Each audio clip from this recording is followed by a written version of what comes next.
기도합니다. 참 예수님, 안녕하세요. 제가 여기 지난번에 왔었는데 지난번에 왔을 때 계셨던 분 손 한번 들어주실래요? 네. 왜냐면 오늘 이제 미사 부탁을 하면서 오라고 하니까 와야죠. 뭐. 저는 지난번에도 말씀드렸던 것처럼 그닥 재주도 없고 불러주는 데도 없고 유명하지도 않고 말 솜씨도 없고 그런데 오라고 하니까 와야죠. 근데 무슨 말씀을 드려야 되나 이제 고민을 했어요. 지난번에 좋으셨다고 다행히. 예? 아, 그래요? 그래요. 그래서 그 말씀을 해달라고 부르셨나 싶기도 하고 또 그래서 제가 보니까 오늘 주제가 죽음보다 강한 사랑. 그래서 제가 무슨 말씀을 드려야 되나 했는데 제가 또 나가서 얘기하면 안 될까요?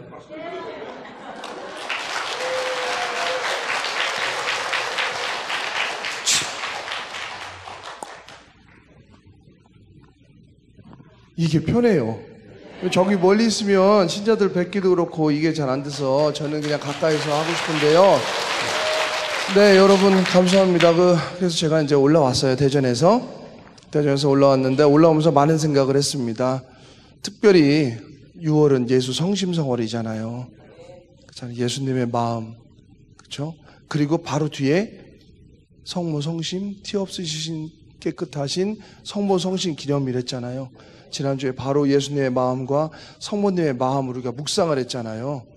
그 마음, 우리가 정말 닮을 수 있는 은총을 청하면서 이 미사 했으면 좋겠다 하는 생각이 듭니다. 동시에 그런 마음을 6월에는 묵상을 하면서 저를 봤어요. 신부도 그 마음을 좀 닮아야 할 텐데 제가 솔직히 제 마음을 보니까 예수님의 마음하고는 너무 멀어져 있는 거죠. 너무 멀어져 있습니다. 모든 것을 다 줄 수 있고 또 끝까지 주어야 하는데도 가끔 살다 보면 이제 본당 신부들 하다 보면요 경험과 노하우가 쌓이잖아요. 그게 인간적으로 현명함이 될 수도 있지만 잘못하면 선입견이 돼요. 신자들을 어제와 다른 오늘의 모습으로 그를 바라봐 줄 때 사랑할 수 있는 거거든요. 근데 그런 모습으로 제가 잘 사랑을 하지 못하는 제 모습을 반성하고 있습니다. 요즘 본당 신부를 하고 있는데 저한테는 고민거리가 하나 큰 게 있어요. 우리 본당에 어느 자매님이 하나 계세요. 근데 제가 온 지 이제 1년이 됐는데 이 자매님은 그 전부터 조금 이상하신 분이었대요. 뭐가 이상하냐? 신부님을 너무 좋아하는 거죠. 그래서 젊은 자매님이거든요. 보좌 신부님을 좋아하는 겁니다. 보좌 신부님을 좋아해요. 그래서 그 보좌 신부한테 그냥 푹 빠졌다가 가면 그 다음 보좌 신부님을 좋아하고 이렇게 됐대요. 마음이 아픈 분이거든요. 사실은 병원을 가서 치료를 하셔야 되는데 마음이 아픈 분이에요. 성당만 계속 와서 신부님만. 그러니까 본당에서 일이 좀 생겼어요. 이제 말로 실수를 하는 거죠. 어떤 자매님들이 저 신부님하고 잤다 이런 말을 소문을 퍼뜨리고 다니고 또 어느 자매님이 신부에 친하니까 미사 중에 가가지고 신부님 뺨을 쭉 때리고 이런 분이에요. 그런데 어떻게 합니까? 성당 나오지 말라고 그럽니까? 어떻게 해요? 병원 가라고 해도 안 가잖아요. 그러니까 신자들이 알면서도 그냥 이렇게 있었던 건데 근데 원래 보좌 신부님을 좋아하던 이 자매가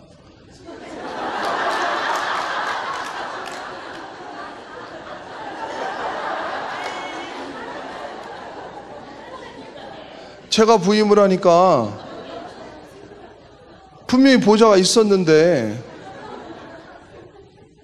저를 보는 눈빛이 이상하다.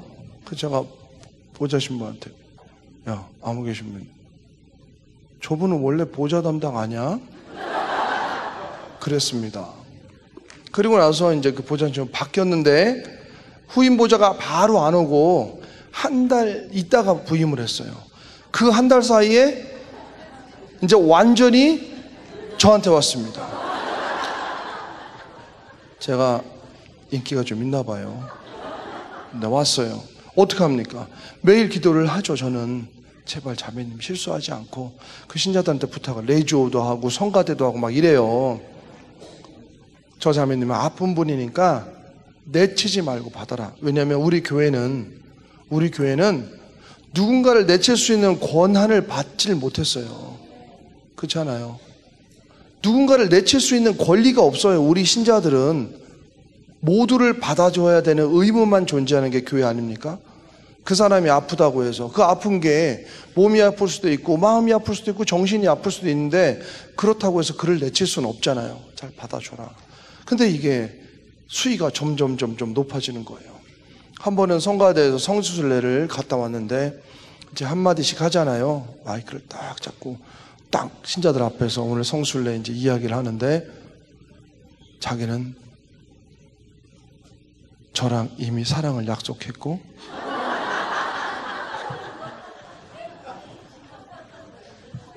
자기 남편하고는 이미 이혼하기로 다 이야기가 되어 있고 신부님하고 너무 사랑하기 때문에 2년 후에 우리는 결혼할 거다 라는 거를 그 신자들 있는 앞에서 마이크를 잡고 한 거예요.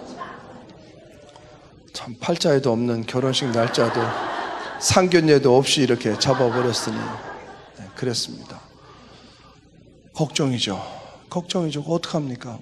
계속 기도하고 그래서 걱정스러워서 우리 수녀님한테 면담을 하라고 이제 계속 하고 저는 도대체 이 자매님이 왜 이렇게 됐을까 하고 이제 저 나름대로 이제 그 주변을 이렇게 수소문을 해봤어요. 남편이 있어요. 남편이 서울대학교를 나온 박사입니다. 연구소에 다녀요. 아주 연구원입니다. 촉망받는 연구원이었습니다. 근데 남편이 더 심하게 병에 걸렸어요. 그런데 이 남편의 엄마가 무당입니다. 이런 것도 옮을 수가 있나 봐요. 그래서 남편은 신자가 아닌데 어쨌든 치료를 시켜줘야 되잖아요. 그래서 남편 회사를 제가 수소문에 찾아갔어요. 연구소에. 왜냐면 다행히 제가 직장 사목을 했다고 그랬잖아요. 각 연구소 담당을 하던 신부라 갔어요. 갔더니 신부님 마침 잘 오셨습니다. 이 사람이 지금 우리 연구소에 도저히 봐줄 수 있는 단계를 넘었습니다. 이제 정리해야 되는데 신부님이 한 번만 좀 어떻게 좀 해주십시오. 그래서 이제 쳐다봤는데 답이 없어요. 딱질 않아요, 남자가. 사무실 와가지고 고개만 쳐박고 중얼중얼 가고. 그러니 가정생활이 제대로 됐겠어요? 이 자매님이 그 과정에 그 시어머니 이렇게 영향도 받고 해서 이제 그렇게 된 거예요. 그래서 수녀님한테 부탁하고 이렇게 저렇게 하는데 해결이 안 돼요. 좀 얼마나 마음이 아프겠습니까? 그런데 하루는 성당을 갔더니 우리 작은 수녀님이 있어요. 작은 수녀님한테 이분이 해서는 안 될 행동과 말을 한 거예요. 왜? 저한테 꼬리치지 말라 이거죠. 저한테. 수녀님이니까 그렇잖아요. 저희는 다행인지 불행인지 우리 성당 신부님 수녀님은 진짜로 재밌게 살아요. 제가 수녀님 본다고 와서 수녀님 없었거든요. 수녀님 없었는데 수녀님을 모시려고 전국에 있는 수녀원에 다 전화하고 찾아갔어요. 근데 안 된대요. 수녀님이 없대요. 그래서 어떻게 제 마음을 아셨는지 주교님이 총장 수녀님한테 직접 전화를 해가지고 없는 수녀님을 줬어요. 제가 그때 약속을 했습니다. 신부가 맨날 강론을 하는데 강론 내용이 뭐예요? 사랑하자, 용서하자, 그렇죠? 그런데 성당에 가면 그런 모습을 보여주고 있나요? 짜증만 내고 화내고 비판하고. 그래서 제가 약속했어요. 제가 만약에 내 옆에 있는 사람들한테 그런 사랑을 보여주지 못한다면 나의 강론은 다 위선입니다. 내가 보여줘야 될 사랑의 모습은 우선 우리 보좌신부님, 수녀님입니다. 수녀님 오시면 전국에서 수녀님하고 제일 잘 지내는 본당이 되도록 하겠습니다. 제가 약속을 했고 지금까지는 정말로 저는 너무 행복해요. 사무실 가면 사무장, 사무원이 행복하다고 그래요. 이런 적이 없대. 너무 기뻐요. 그러니까 이제 이게 그분에게는 걸림돌이 되었던 거죠. 그랬어요. 안 되겠어요. 그래가지고 제가 이제 불러서 면담을 하고 이래저래 했는데 이게 환상하고 현실이 오락가락 하니까 그래서 정말 다행히 제 말은 들어요. 그래서 제가 마지막으로 내린 결단은 자매님, 제가 병원 치료를 시켜주겠습니다. 병원을 가십시오. 내가 왜 가냐, 정상인데. 병원을 가십시오. 정상이더라도 가서 다른 사람이 정상이라고 생각을 안 하니까 정상이니까 가가지고 편안히 가서 진단서만 써가지고 오십시오. 정상입니다. 진단서만 써가지고 오래요. 그래서 제가 여러 가지로 남편이 저런데 돈도 안 주고 알았습니다. 제가 치료비는 아픈 환자면 본당에서 다 해줘야죠. 치료비는 제가 전액 다 우리 지원하겠습니다. 이제 그래가지고 보내야 되는데 어느 정신병원으로 보내요. 의사들 제가 아는 사람도 없고 그래서 이제 의사를 적합한 사람을 찾아야 되잖아요. 그래서 며칠을 기도했어요. 저녁 때마다. 하느님 진짜 이분한테 딱 맞는 의사를 좀 보내주십시오. 보내주는데 아는 사람이 없어요. 뭐 수소문 하는데 이 사람 저 사람 제가 전혀 모르고 있던 차에 사무실에 딱 고민하고 있는데 한 3년 만에 냉담하던 자매님이 냉담 풀고 사무실을 왔어요. 근데 저는 이제 그때 막 이제 이 자매님 어디로 보내나 막 골똘히 하고 있는데 둘이서 얘기를 하고 있어요. 그래서 제가 평상시에 제가 지금 골똘하기 때문에 그 자매님 아는 척을 안 해도 되는데 그날따라 왜 아유 이건 이거고 오신 분은 또 내가 잘 맞이해야 되잖아요. 내가 일이 바쁘더라도. 그래서 자매님 아이고 오셨어요. 왜 오랜만에 성당 오셨어요. 그 다음 뭐 했어요. 이러다가 그분이 정신과에서 근무하는 분인 거예요. 그래서 제가 하느님 진짜 하느님이 딱 맞는 분을 보내셨군요. 감사합니다. 그래서 그분하고 얘기해서 그분 병원에 있는 의사도 신자래요. 글로 보냈어요. 근데 혼자 가면 불안하니까 그 자매님 잘 아는 자매님하고 수혜님을 몇 번을 보냈어요. 왜 이렇게까지 내버려뒀냐고. 상태가 어마어마하게 심각한데 지금 입원해도 이미 늦었는데 어떻게 이 지경을 만들었냐고. 그런데 이게 제가 어떻게 해줄 수 있는 게 없잖아요. 그런데 또 수혜님한테 해서는 안 될 행동을 또 한 거예요. 막 이제는 삿대질하고 막 소리 지르고.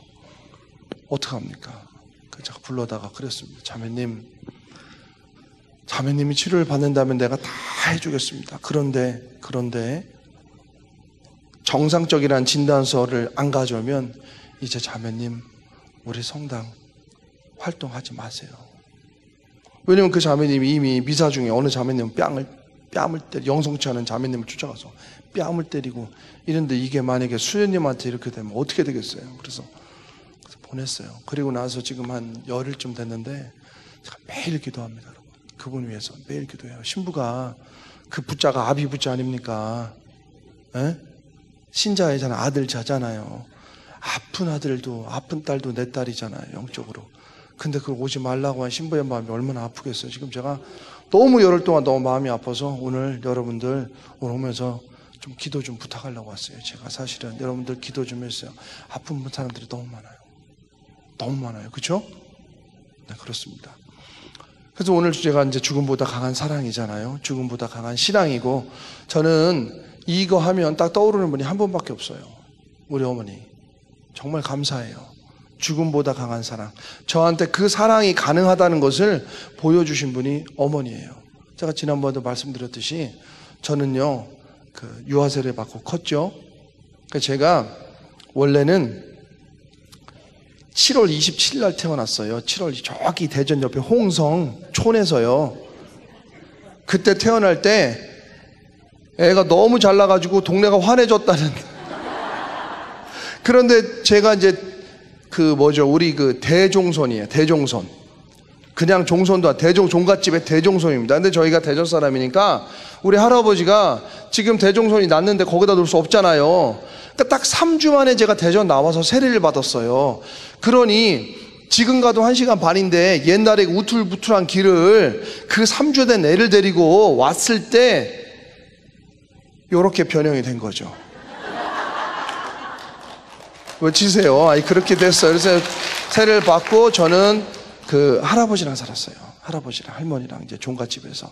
아버지가 이제 학교 이제 지방에 다니시니까. 그런데 초등학교 3학년 때 일이 터진 거예요. 저희 어머니가 유방암 말기 거의 3기 이상 걸렸어요. 그러니까 제가 10살 때니까 몇 살이죠? 37인가 보다, 어머니가. 그리고 그 소식을 들은 할아버지가 쓰러지셔가지고 전신마비가 돼버렸고, 동시에 생각해 보세요. 자기 그 이쁜 맏며느리가 죽게 되었다는 그 소식을 들은 시아버지의 충격이 얼마나 컸겠어요. 그게 쓰러진 거예요. 저는 모르죠. 제가 10살, 동생이 8살, 막내가 6살이에요. 저는 모르죠. 저는 그냥 아버지가 오시면 엄마 이제 병원 가는 거, 집에 왔다 엄마 병원 갔다 집에 왔다, 이제 이게 이제 제 하루 일과인데 너무 좋죠. 왜냐하면 병원에 가면 먹을 게 진진하잖아요. 깐포도, 황도, 백도, 저 그거 먹으러 다녔어요. 모르죠, 그때는 어머님이 어떻게 될지를. 근데 제 기억에도 어설프게 어렴풋이 저희 아버지가 원래 이제 담배도 안 피시는 분인데 막 수염 면도도 안 하시고 막 담배도 피시고 와서 걔는 껴안고 울고 술 드시고 왜 그런지 몰랐지만 그런 모습이 있어요. 하루는 저를 불러다가, 야, 너 오늘 이제 병원을 가는데 오늘은 너 엄마 얼굴 잘 기억해라. 응? 이게 어쩌면 마지막이 될지도 모르니까 지금 동생들은 너무 어려서 너 하나 지금 네가 크니까 데리고 가니까 너 잘 기억해라. 이러고 이제 병원을 갔어요. 갔더니 병실 앞에 이제 신부님이 먼저 종부성사를 주고 계시는 거예요. 그러니까 나중에 저는 알았지만 수술 자체도 의미가 없는 수술이었어요. 이미 돌아가신 건데 포기해야 되는데 이 어머니가 삶의 의지가 너무 강했던 거예요. 죽어도 좋으니까 수술하게 해주십시오. 그래서 대전 성모병원에서 했는데 대전에선 도저히 안 되니까 그때까지 저희가 부자였나 봐요. 그 서울에서 선생님들도 모셔다가 몇 분을 해가지고 가서 쓰고 그냥 들어가시는 거예요. 종부성사주로 이제 신부님 나오셨어요. 그러니까 신부님이 저를 보고 무슨 말씀을 합니까? 저도 신부 지금 18년, 19년 됐지만 이런 상황에 무슨 얘기예요? 새댁 37살짜리가 지금 죽게 생겼고 아무것도 모르는 애가 병실 밖에 눈만 말똥말똥 뜨고 있는데 무슨 얘기를 합니까? 저도 그런 비슷한 경우에 지금 할 말이 없어. 하느님이 원망스럽기도 하고.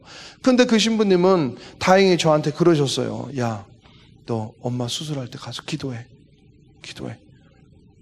하느님, 우리 어머니 살려주시면 내가 평생 우리 어머니 같이 가난한 고통받는 사람을 살겠습니다. 그렇게 하고 네가 어머니 기도해. 이러고 가셨어요.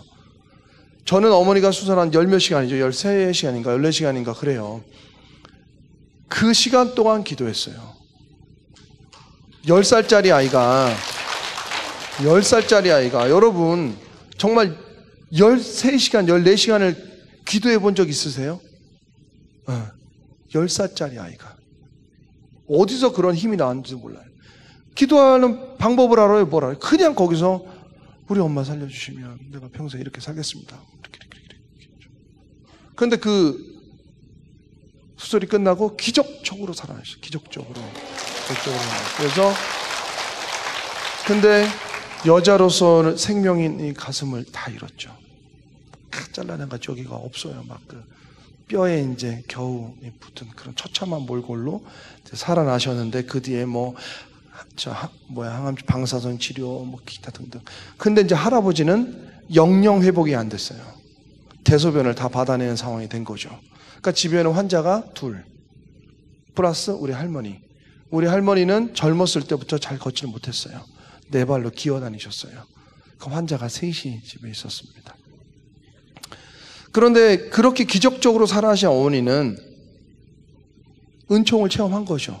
그렇잖아요. 기적을 체험하셨으니까 이제 남은 삶은 내게 아니고 정말 봉사하기 위해서 사신다 결심을 하신 것 같아요. 그래서 그때부터 신앙으로 이렇게 들어가시는데 너무 놀라울 정도로 기도하시는 거죠. 거기다가 세상을 위해서 뭔가를 해야 된다고 해서 이분이 저희 아버님이 선생님이니까 제일 쉽게 할 수 있는 게 뭐예요? 야간 학교를 만드셨어요. 공장 다니는 여공들, 선생님 아버지 친구들 불러다가 야간 학교에서 그 한글 가르쳐주고 검정고시 준비시켜주고 그거를 이제 시작을 하셨어요. 그리고 신앙적으로는 꾸르실려, 우리 대전교구 꾸르실려 20 몇 년 역사 안에 아버지 어머님이 주간만, 교구 주간만 20년 이상 쭉 하셨어요. 그렇게 변하셨어요. 그런데 이제 저는 학교 갔다 집에 오면 엄마가 없어요. 그렇잖아요. 야간 학교 준비하러 가셔야 되니까. 그리고 밤늦게 오시는 거고, 그리고 아침에 전 학교 가고 들어오면 없어요. 집에 오면 누가 있어요? 동생들, 할아버지, 잘 못 걸으시는 할머니. 제가 집에 와서 제일 먼저 하는 게 뭐예요? 할아버지 똥부터 치는 거죠. 그렇잖아요. 할아버지 똥기저귀 치고, 그리고 청소하고 아이들 밥 먹이고 공부시키고, 그러다 애들 재우고, 그러다 보면 어머니 아버지가 밤늦게 오시고 또 자고. 제가 그때 생각한 게 있었어요. 사람은 누구나 다 똥을 싸죠. 그렇지 않습니까? 비사 중에 죄송합니다만은 똥 안 싸시는 분 계세요?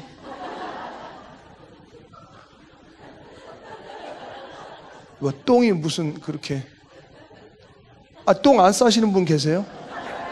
다 계시죠? 그러면 똥 안 닦는 분 계세요? 다 닦으시죠? 닦아요. 근데 내 똥 닦는 거하고요, 넘똥 닦는 게 틀려요. 닦아보신 분들은 아시죠? 틀려요. 닦으면서 막 토가 나와요. 제 10살 때부터 시작했는데 그 어린 때도 이런 생각이 들었어요. 왜 나 화장실 갈 때 하는 거하고 할아버지 하는 거랑 이렇게 틀리지? 어렸을 때부터. 어쩔 때는 막 너무 이게 토하니까 코를 막고 닦기도 하고. 그러면 내가 이렇게 하고 있는 것을 보는 할아버지는 어떨까? 그렇잖아요. 제가 할아버지 알면 살았잖아요. 제 똥 다 그분이 닦아주셨는데, 응?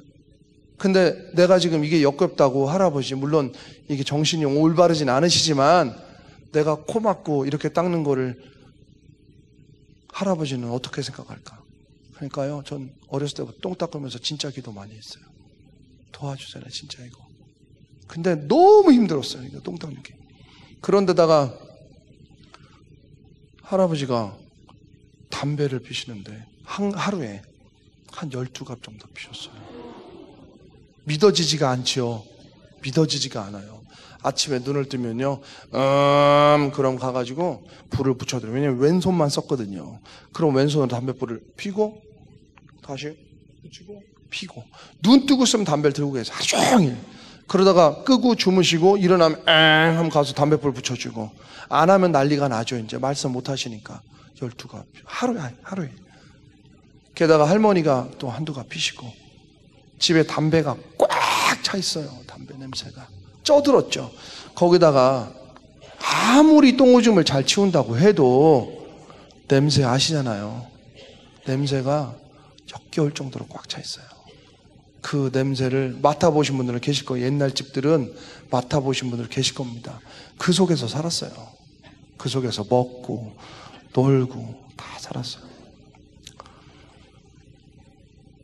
그러니까 그 집이 저에게는 어떻겠어요? 저는 나중에 그 젊어서까지 집에서 이렇게 한번 놀러 가본 적이 없는 것 같아요. 놀러 가본 적이 없어요. 집에 환자가 그런데 어딜 놀러 갑니까? 할아버지 그거 누가 똥 쳐드리고 식사해드렸는데 누가 어딜 갑니까? 할머니 움직이던 그럼 둘 놓고 갈 수도 없는 거, 놀러 갈 수가 없었어요. 저는 그래서 그 학교 다닐 때 제가 제일 부러웠던 게 뭐냐면, 다른 친구네 집 놀러 가면 냄새도 그냥 와삭, 그 냄새 있잖아요. 좋은 냄새. 그 냄새 나고, 앉아가지고 막 통닭도 먹고 뭐 이런 거 있잖아요. 저는 친구들이 우리 집에 부르는 게 진짜 내 소원이었어요. 부를 수가 없었어요. 왔다가도 나가요. 왔다가도 냄새에 뭐 그랬습니다. 그러니까 저는, 게다가 이제 할아버지가 중간에 이제 또 오셔가지고 낮에는 또 주무시고 밤에 일어나가지고 쓸 수 있는 왼손으로 진짜로 이거 벽에다 바른다는 거 있잖아요. 저는 진짜 그게 뭔지 알아요. 진짜 발라요. 진짜 발라요. 밤새 소리 지르고 막 바르고, 손에 잡히면 집어 던져서 다 깨버리고, 밤새. 그러면은 아버지 어머니는 어떻게 해요? 저 잠도 못 자잖아요. 아버지 어머니는 어떻게 해요? 가가지고 아버지 왜 그러세요? 잘못했습니다. 죄송합니다. 뭘 잘못했는지도 몰라요. 근데 밤새 아버지 울고 그러신 거예요.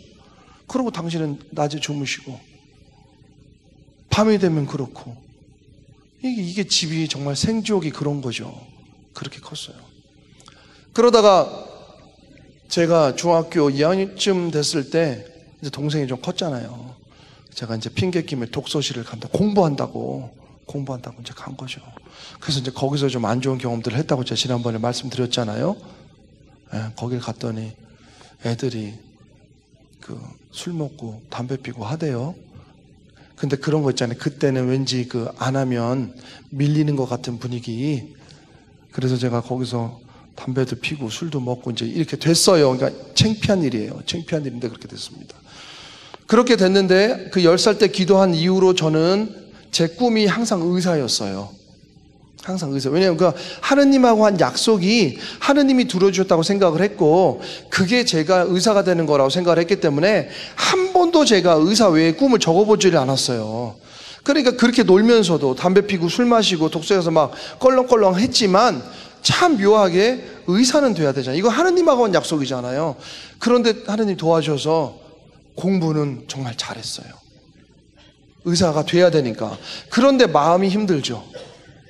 마음이 힘들죠. 공부를 잘한다는 게 중요한 게 아니잖아요. 내 삶이 그렇지가 않잖아요. 학교 가면 모범생일 수 있죠. 1등하고 2등하고 뭐 예를 들면 하니까. 그런데 내 마음은 힘든 거예요. 집에 가면 부모님 잘 모르실 거라고 생각을 했죠. 왜냐하면 집은 보통 제가 그러고 다니면 담배 냄새, 항상 내 몸엔 담배 냄새가 배있기 때문에 담배를 안 피는지 몰라요. 집이 그 속에서 컸으니까. 눈치 안 채겠다 생각을 해서. 심지어는 집에서 있을 때 바깥 담배 피고 들어가도 피고 왔는지를 몰라요. 집이 아까 얘기했잖아요. 열 몇 갑이 쪄 있는데 무슨 담배 냄새가 저한테 나겠습니까? 이렇게 했는데 마음이 너무 힘든 거죠. 그런데 이걸 회개라고 그러잖아요. 아닌 거 알면서도 안 되는 악습이 있잖아요. 이게 1년, 2년 뭐 이렇게 가니까 이걸 돌아와야 되는데 도저히 돌아올 수가 없는 거죠. 마음은 힘들고 불안하고 고통스럽고 죄스럽고 하는데 계기가 없는 거죠. 그러다가 어느 날 제가 학교를 간다고 집에서 아침에 나와서 가방을 메고 버스를 타러 갔는데 뭘 놓고 왔어요. 그래서 이 길로 안 가고 이렇게 돌아서 가는데 저희 어머니가 저 간 쪽을 보면서 묵주기도 하면서 울고 계시더라고요. 저 간 쪽을 보면서. 전 그때 저희 어머니한테 성모님을 처음 봤어요. 제가 고등학교 2학년 3학년 그때인데 저 엄마의 기도가 나를 지켜줬던 거구나. 저 엄마의 기도가. 그리고 집에 못 들어갔죠. 그 엄마 그거 보면 어떻게 들어갑니까? 그 학교 가서 제가 하루 종일 울었어요. 하루 종일. 그랬더니 선생님이 집에 가보라고 해서 집에 와서 어머니한테 무릎 꿇고 제가 사실대로 다 얘기했어요. 죄송합니다. 그랬더니 우리 어머니 뭐라고 하셨냐면 다 알았대요. 다 알고 있었대요. 그런데 나는 성모님께 맡기고 너 믿고 기다렸다고. 그러니까 매일같이 저 가는 모습 보면서 울면서 기도한 거예요. 하루 이틀도 아니고 그 몇 년의 세월을 아들이 돌아오겠거니 성모님께 다 맡기고 한 번도 저한테 그 얘기를 안 해주셨어요. 가서 성사 보고 새로 시작하자. 제가 가서 성사 보고요 싹 새로 시작했어요. 정말로 새로 시작했어요. 그래서 이제 고등학교 3학년이 마치고 나서 제가 의대를 갈 수 있게 되었어요. 의대가 이제 딱 됐는데 마음이 안 기쁜 거예요. 생각해보세요. 하느님과 한 약속의 의사고 꿈이 한 번도 바뀌지 않았고 그렇게 고민하고 그렇게 막 방황할 때도 그게 하느님의 약속이기 때문에 마음이 안 바뀌어진 내가 드디어 그 꿈을 이룰 수 있는데 마음이 기쁘지가 않아요. 나중에 알았죠. 이게 하느님과 한 약속이 이게 의사가 아니고 신부였구나. 그래서 그걸 다 포기하고 다시 신학교로 들어갔습니다. 근데 신학교를 들어가다가 여러 가지 일들이 많이 벌어졌어요. 제 친구 지난번에 얘기했죠. 제 친구가 정말 정말 좋은 친구였어요. 과학고등학교 2학년에서 월반에서 과기대 나온 천재입니다. 그 신학교 준비하다가 애들이 100몇십이 있는데 거기서 물에 빠져 죽었어요. 애들 100명이 보고 있는 앞에서. 저는요, 누가 건져놨는데 진짜 하느님이 원망스럽더라고요. 사람이 죽을 수도 있죠. 사고 날 수도 있어요. 근데 이렇게 해서는 안 되잖아요. 신학학교 중간에 중고등 아이들이 그렇게 많은 그 앞에서 봉사하기 위해서 들어간 그 교사를 이렇게 죽여서는 안 되잖아요. 그것보다도 제가 그 죽음 앞에서 기도가 안 돼요. 기도가. 무슨 하느님이 무슨 사랑이신지도 모르겠고 막 인공호흡하고 막 이러는데 제가 도와줄 수 있는 게 없잖아요. 저는 이제 의대생도 아니고 신학생인데 기도도 못 해주고 완전히 실신 상태였어요. 그런데 옆에서 누가 상처를 내면 피가 돌아서 사람이 살아난다고 해서 상처도 내고 죽었어요. 그게 저기 충청북도 괴산에서 했는데 근처 이제 병원으로 모셨는데 근처 병원이 영안실이 없는 병원, 가까운 병원 가다 보니까. 근데 대전을 와야 되는데 못 옮긴다는 거예요. 변사는 그 검사 사인이 있어야 옮기는데 그날이 검사가 노는 날이래요. 주일이었거든요. 영안실도 없는 곳에 30도 넘는 거 한여름 8월 10일에 그 피는 뚝뚝 떨어지는 그 옆에서 검사 올 때까지 단둘이 있었어요. 이제 그 피냄새 파리들 달라붙은 그 모습 그 옆에서 몇 시간을 있었어요. 무슨 기도를 했겠어요, 여러분? 생각해보세요. 22~23살인데 네? 그러고 있었어요. 그러고 이제 어떻게 해서 이제 본당을 갔는데 기도가 안 돼요. 기도가 안 돼요. 하느님이 너무 원망스러운 거예요. 신학생이 하느님이 사랑이신 걸 확실히 하지 못하면 어떻게 신학생 생활을 하겠습니까? 기도는 해야 되겠죠. 마지 못해. 기도가 안 돼요. 너무 힘들었어요. 그래서 돌아가야 되겠다. 이거 포기하고 휴학한 의대로 가야 되겠다. 차라리 의대 다녔으면 내가 뭔가 도움을 줬을 텐데 돌아갈 생각을 하고 있는데 그때 신부님이 무지하게 무서운 신부님이었어요. 그래서 얘기를 해야 되는데 겁도 안 나, 겁이 나니까 하루 이틀 그러면서 이제 저는 자포자기가 된 거예요. 성당 가서 미사도 안 되니까 매일 술 먹었어요. 제가 그 어머니가 그 약속한 이후로 술을 하나도 안 먹었어요. 근데 그때 술을 막 먹고 에라 모르겠다. 진짜 너무 힘들잖아요. 성당에서 술 먹어서 막 퍼져 있고 막 이러고 있는데 정말 기적이죠. 우리 지금 유주교님이 그 교구청에서 일하실 때 오셨어요. 오셔서 저를 이태리로 보내신 거예요. 그때까지만 해도 신학생이 이태리 가는 게 금지되어 있었거든요. 이태리로 가라고. 그 순간에 저는 이제 그만두려고 한 사람인데 그런데 문득 이런 생각 들더라고요. 이건 아무도 예측할 수 없는데 진짜 정말 상상할 수 없는 일이 벌어졌잖아요. 그래 뭔가 하나님 뜻이 있을지도 모르겠다고 갔어요. 이태리를 갔는데 이태리 말도 안 통하죠. 한국말 해줄 사람도 없죠. 그냥 쭉 들어가 수도원으로 들어갔으니까 아무것도 못 알아듣겠어요. 그런데다가 이제 좀 정신이 차려 들어보니까 다 거짓말 같아요. 하느님이 사랑하시고 뭐 하느님이 우리를 무한히 사랑하고 하느님 다 거짓말 같아요. 그러고 나서 거기서 병이 생긴 거예요. 왜냐하면 아까 얘기했던 거 있죠. 밤마다 악몽을 꾸기 시작하는 거죠. 막 피 튀기는 거, 그 막 똥파리 날아다니는 막 그거 있잖아요. 그게 밤에 막 악몽으로 잠을 못 자요. 잠을 불면증이 걸렸죠. 이태리에서 말도 안 통하는데 그러니까 병원 가가지고 치료받으러 병원을 보냈는데 뭐 이태리 말이 돼야 뭐 설명을 하죠. 내가 이런 일이 있어서 마음에 트라우마가 있어서 지금 이렇습니다라고 설명을 해줬는데 말을 못 하잖아요. 그러니까 제가 이태리 말 할 수 있는 게 뭐가 있어요? 악몽 꿔요. 잠 못 자요. 이거밖에 더 있어요. 그러니까 그냥 수면제 처분해 준 겁니다. 처음에는 하나로 하루 종일 자요. 하루 종일. 여기서 먹어본 분 계실 거예요. 그렇죠? 안 계시구나. 다 건강하시구나. 지금은 괜찮은데요. 지금은 약이 좋아져서 좀 괜찮은데요. 그때가 벌써 한 23년 전이잖아요. 그때 그 약을 먹으면요. 입이 쩍쩍 마르고요. 정신도 오락가락해요. 그렇게 시작을 해서 몇 달 동안을 계속 먹었어요.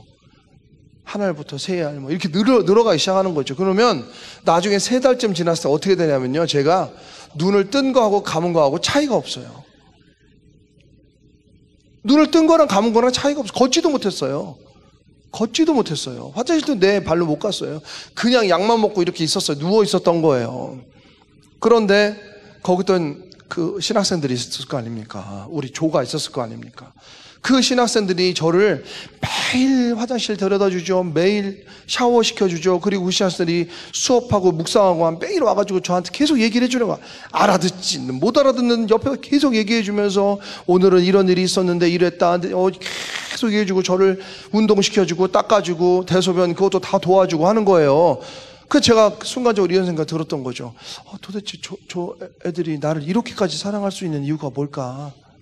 동양에서 온 노란 신학생인데 말이 통하는 것도 아니고 아무것도 아닌데 이렇게까지 나를 해줄 수 있는 게 뭘까? 그때 조금이라도 내가 이제 진짜 인간적인 사랑이 아니라 정말 저 하느님의 사랑이 저들 안에 있구나 이런 생각이 들었어요. 그런 중에 어떤 신학생이 저한테 이렇게 예수님 이렇게 십자가에서 하시던 하느님 나야는 어찌하여 나를 버리시나이까 한 그 상본을 머리맡에다 주면서 야 너 힘들지 너 아픈 거 예수님 고통하고 합해해드려 이러더라고요. 그러니까 누워가지고 딱 보이는 건 뭐 못 움직이니까 옆에 있는 예수님 그 막 피 흘린 예수님만 본 거죠. 그러면서 점점 더 예수님이 얼마나 아프셨을까? 얼마나 아프셨으면 진짜 하느님과 아버지 하느님한테까지 저렇게 하셨을까? 그러면서 합혀드렸을까? 내가 그때부터 예수님도 저렇게 아프셨는데 하면서 이제 조금씩 나아지기 시작했죠. 그 어느 정도 나아졌어요. 이제 그때부터 이제 이 아이들의 사랑을 나아지기 시작했는데 아직도 그때는 잘 활동을 못할 때예요.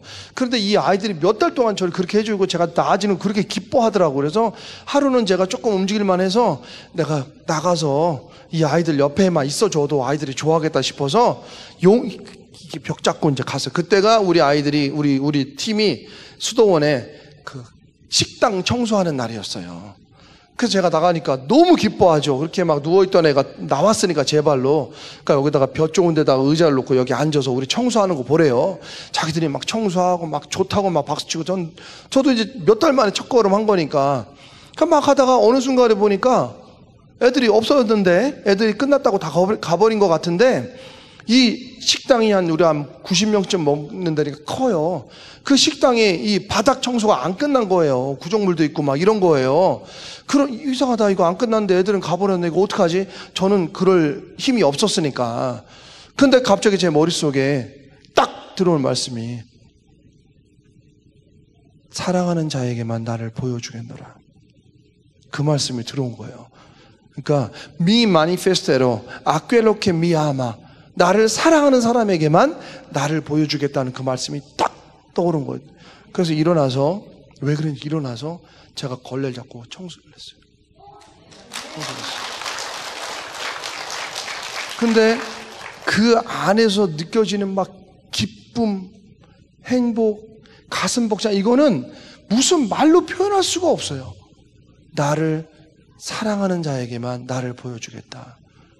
내가 이렇게 아프고 고통스러워했지만 결국 하느님의 사랑을 받으려 하지 않았고 하느님을 사랑하지 않았구나. 그것으로 제가 이제 완전히 나아졌죠.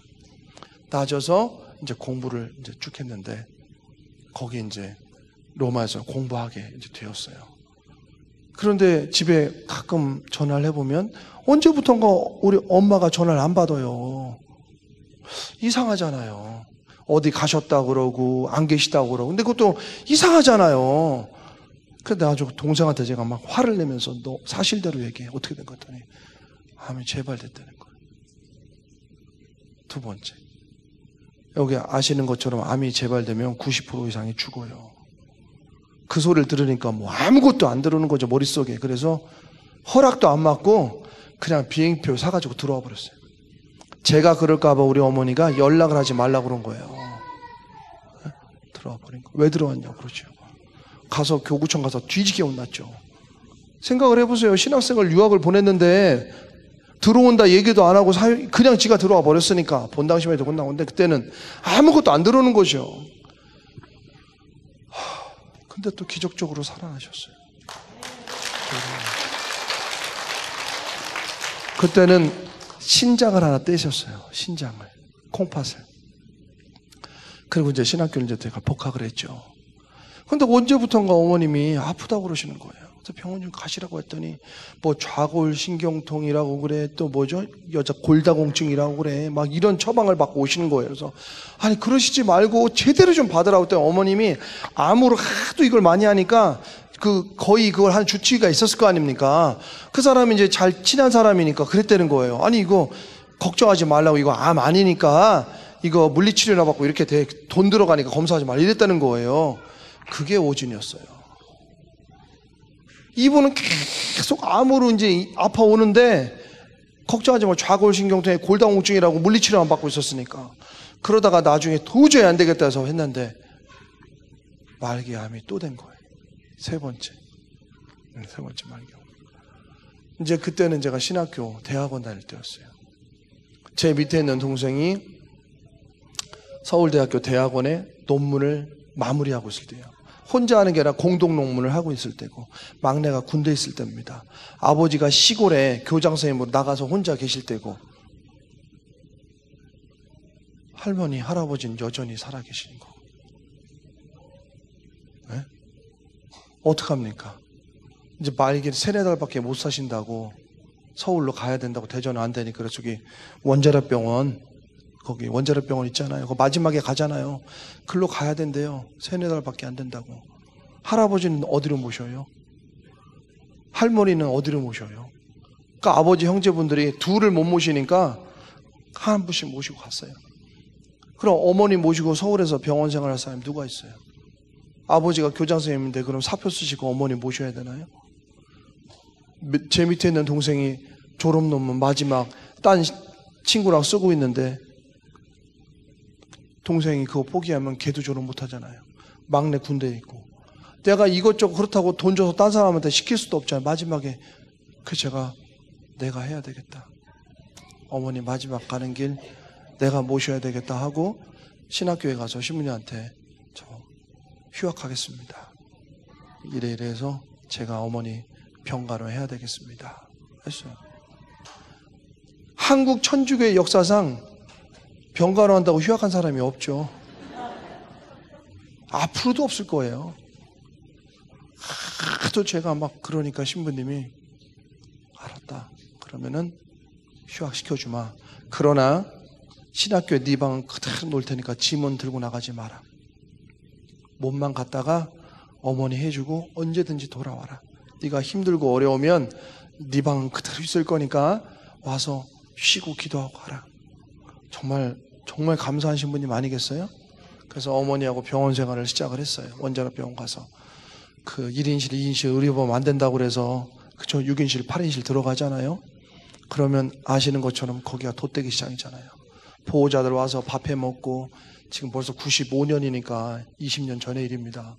돛대기 쉬고서 다 와서 그냥 살림 차려서 밥해 먹고, 거기서 침대 밑에 보조 침대에서 자고, 거기는 원자력병원 자체가 제가 볼 때는 다 호스피스예요. 지방에서 안 돼서 온 분들이니까 돌아가실 때 적어도 임종은 1인실, 2인실에 있다가 임종을 하는 게 아니에요. 거기 그냥 병실에 있다가도 임종을 하잖아요. 가보시면 아실 거예요. 이게 정말 이런 데가 있구나 싶을 정도예요. 근데 다른 사람들은 시골에서 뭐 지방에서 와서 다 여자들이 와서 병간호를 하니까 뭐 밥도 해먹고 환자 이것도 해주는데 저는 제가 뭐 할 게 뭐가 있어요? 아무것도 없잖아요. 어머니 이제 모셨어요. 그리고 나서 그 보조 침대에서 잠을 자는데 어머니는 침대 위에서 자고 저는 보조 침대에서 자는데 보조 침대가 연결이 되어 있잖아요. 크지도 않아요. 제가 크잖아요. 그 어머니가 이제 위에서 주무시면 난 보조 침대에서 다리를 뻗고 잘 수가 없어요. 이렇게 좁으니까. 그래서 쪼그리고 이제 쇠어점을 이렇게 자요. 그러면 그 말기 암 환자의 고통이 얼마나 크겠어요. 저는 밤새 이러고 누워있으면요, 이쪽으로 전기가 와요. 전기가 이제 이러고 있으니까 전기가 쫙 와요. 그러면은 요거 밑에서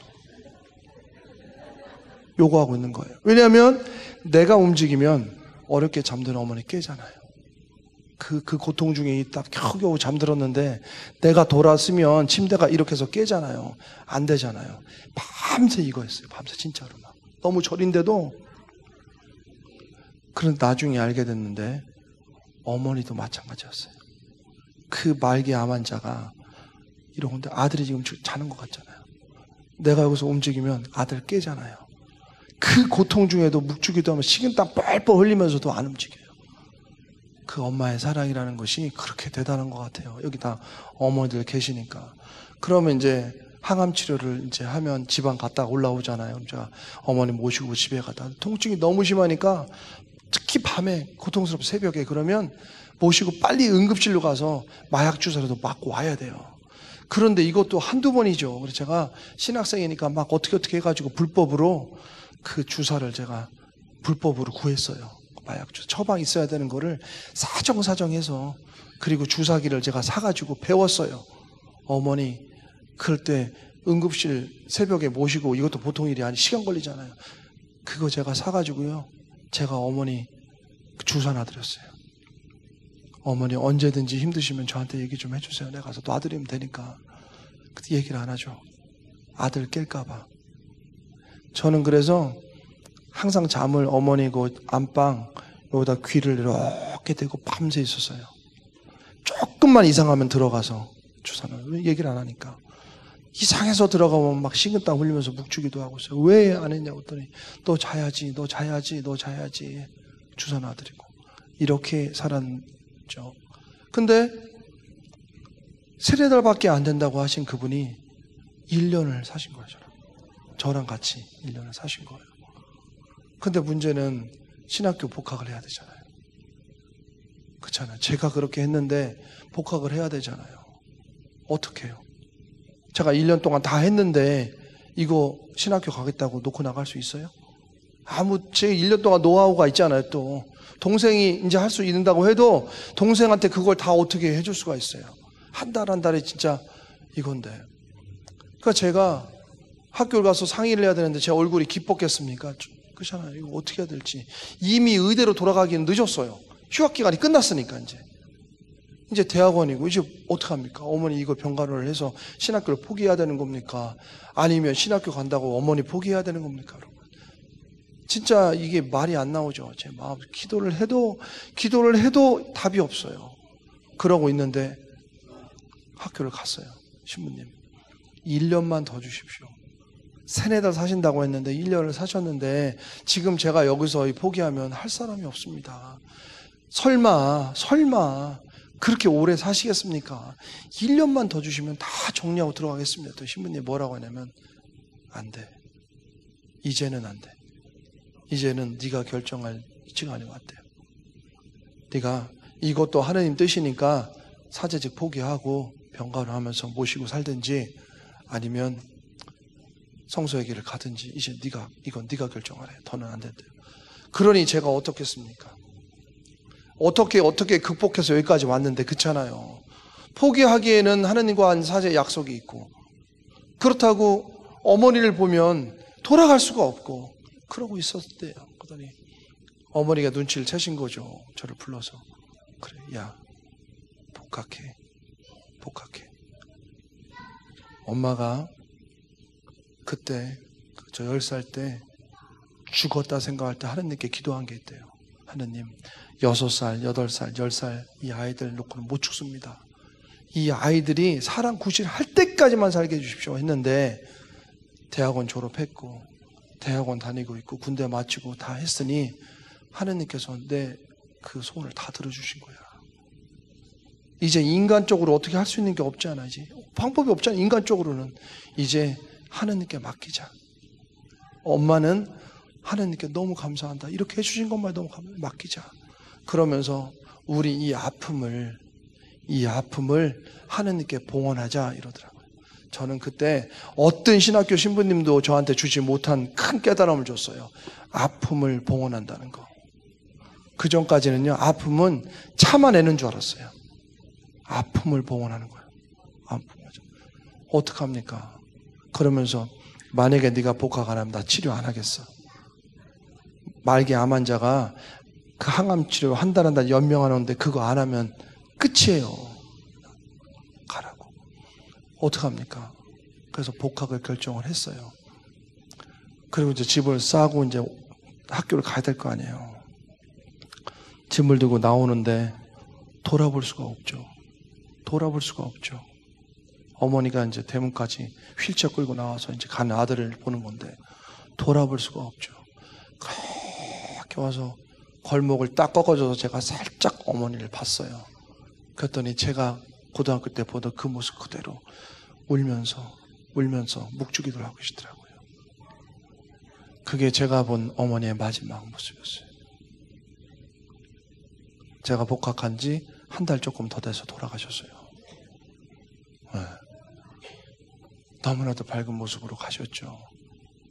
저는 적어도 사랑이 죽음보다 더 큰 힘을 가지고 있어요. 믿음이 죽음보다 더 큰 힘을 가지고 있어요. 저는 저희 어머니한테서 성모님을 봤어요. 그 어머니의 눈물에서 성모님을 봤어요. 만약에 우리 어머님이 그런 과정이 없었으면 어머니는 그냥 저한테 어머니였을 거예요. 육신적인 어머니. 좋았던 어머니. 근데 그 고통스러운 그 자신의 삶의 과정에서 아들의 사제직을 위해서 자신의 삶을 다 바치는 어머니의 믿음과 사랑을 볼 때 저는 어머니에게서 성모님을 봤습니다.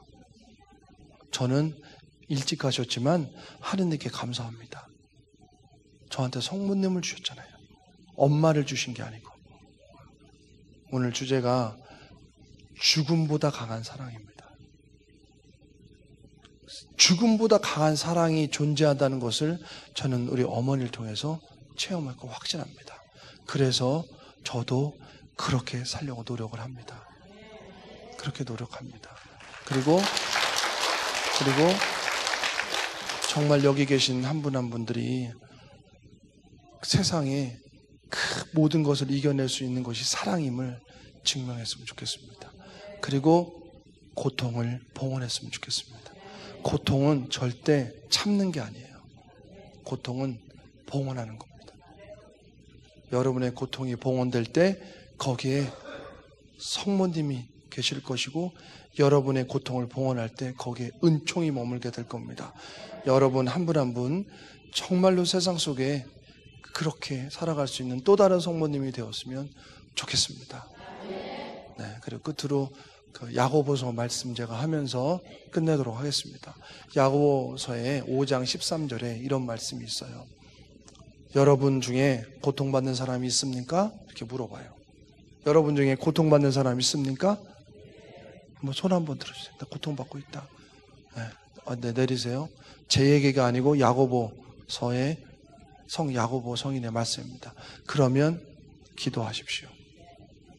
여러분 중에 기쁨 중에 있는 사람이 있습니까? 기쁨 중에 있는 사람도 있으시죠?